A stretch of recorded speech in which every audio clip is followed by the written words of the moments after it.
Hello there, my name's Annette with Sunbeam Fabric Art. Welcome to my channel. Are you a saver or a thrower awayer?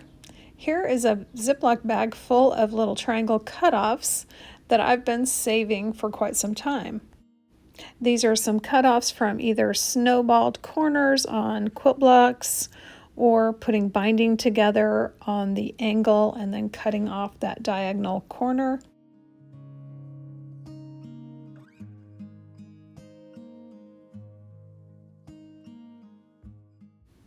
I've got quite a mix of colors in here, and I've also got some pieces left over from making quarter square triangles. I think that's what they're called. That's where you make a half square triangle and then you pair that up with a solid and you get two small triangles and one big triangle. I've made blocks before with adding machine tape. This adding machine tape that I'm using is 3 inches wide, and I had gotten into a kick lately of making wonky flying geese blocks. Today I thought, well, I'm going to try and make some strips of flying geese using this adding machine paper and see if I like that better.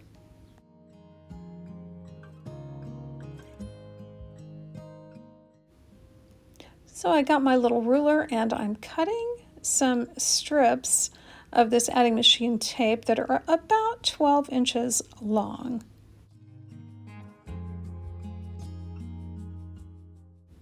I'm only cutting a few strips. I'm not sure I'm going to like doing this, so I just want to test it out and see if it's something I feel like I would want to do.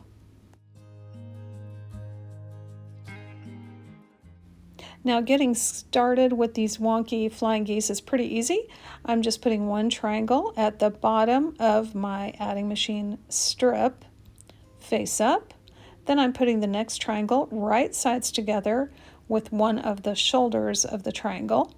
I'm going to stitch that 1/4 inch seam and then I will press that open.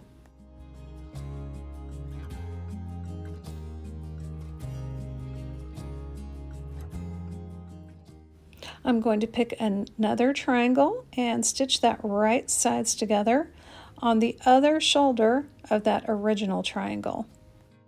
I want to make sure that my little tail end of the triangle I'm adding does overlap the edge of the paper at least 1/4 inch, and I want that angle to be at least 45 degrees if I possibly can get it to be 45 degrees. When you are sewing on paper, you need to have a stitch length of 1.8 or less. I think I used 1.5 for this project, and that way it perforates the paper enough that it stays on, but that you can tear it off a little bit later.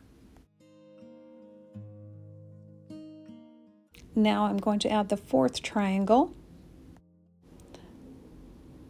that mimics or echoes the very first triangle. So we've got the 90-degree angle that we're stitching here, and that attaches a new triangle, and then we're going to add a triangle to each of the shoulders of the triangle we just stitched on.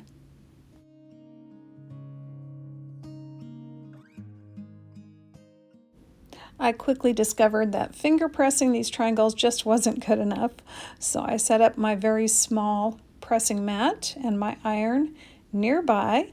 So I've got a little work triangle here. I've got my sewing machine, my iron, and my little table with my triangle scraps.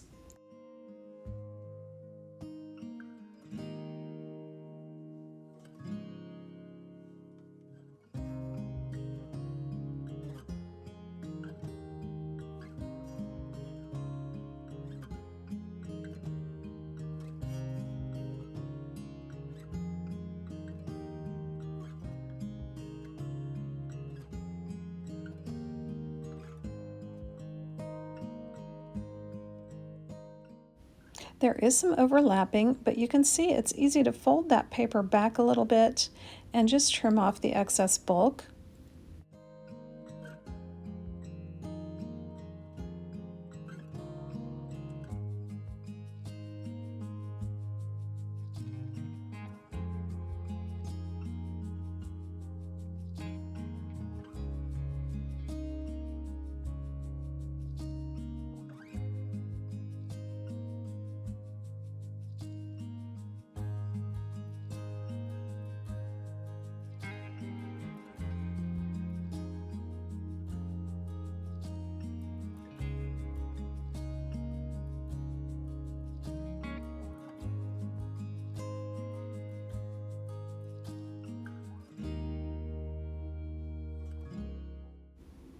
And I want to note, when I'm pressing on paper foundations, I do not use steam in the iron until I have removed the paper.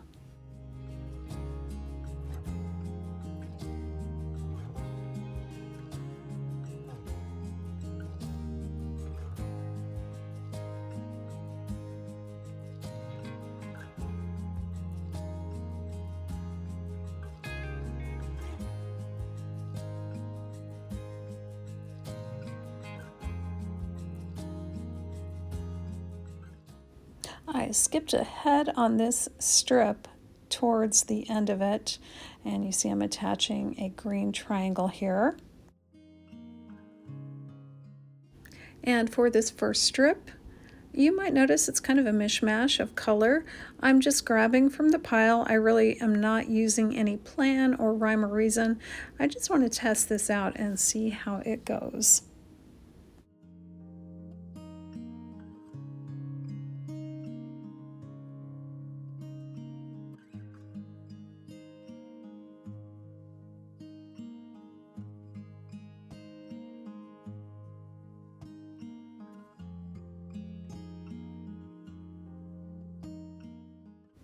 And here is a look at that first strip, and you can see the adding machine tape has stayed straight on the back.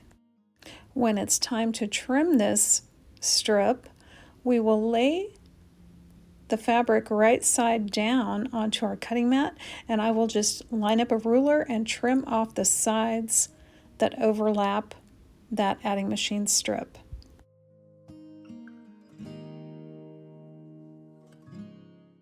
I decided I wanted my next strips to be a little more cohesive, so I did spend some time sorting out by color family.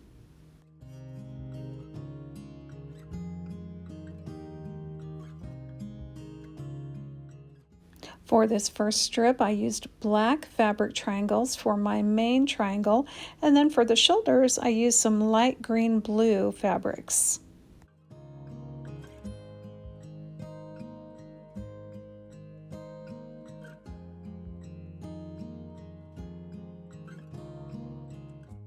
For my next strip, I had the idea of folding that adding machine tape in half. This way, when I put on the main triangles, I could line up the point with the crease of the adding machine tape.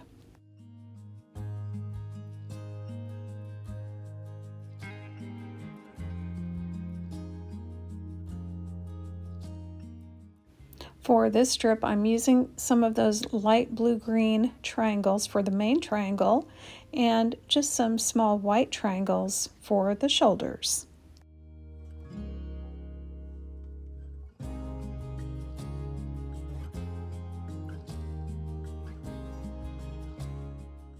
I did have a situation with one of the little white triangles where when I pressed it back, it did not go to the edge of the adding machine tape, so I simply added another little white triangle on the side.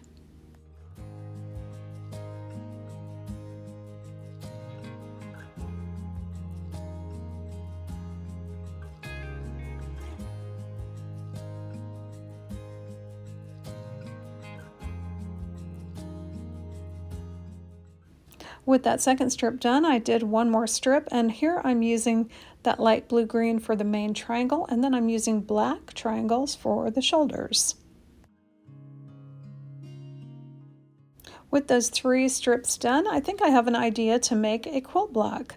So I am going to lay these strips down, face down on my cutting mat, line up my ruler with the edge of the adding machine tape, and trim off those overhanging sides.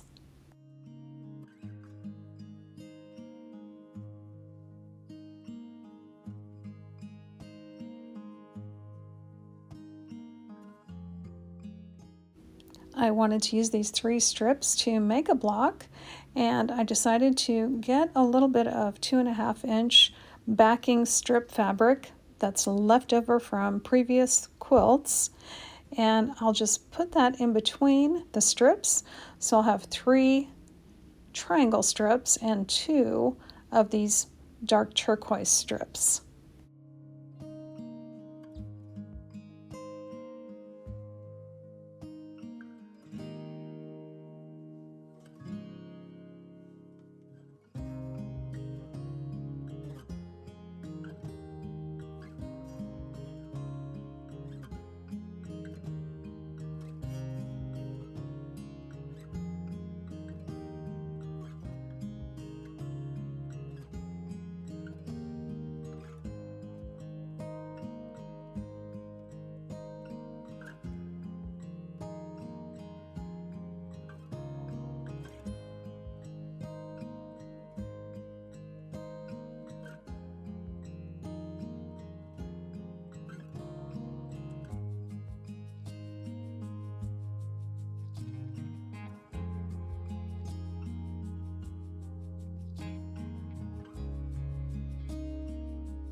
I like the way this block is looking. I took the time to press my seams nice and flat, and I'm still using a dry iron because that paper is still attached to my strips. Next, I need to spend some time taking off the paper on the back of these strips. I speeded this way up. I time-lapsed it because it is so tedious. I really don't like removing all this paper, but I did wanted to test this method out and see how I could get straight strips rather than my wonky flying geese strips, which tend to go off to the right or off to the left. Sometimes they go right and then left and then back right.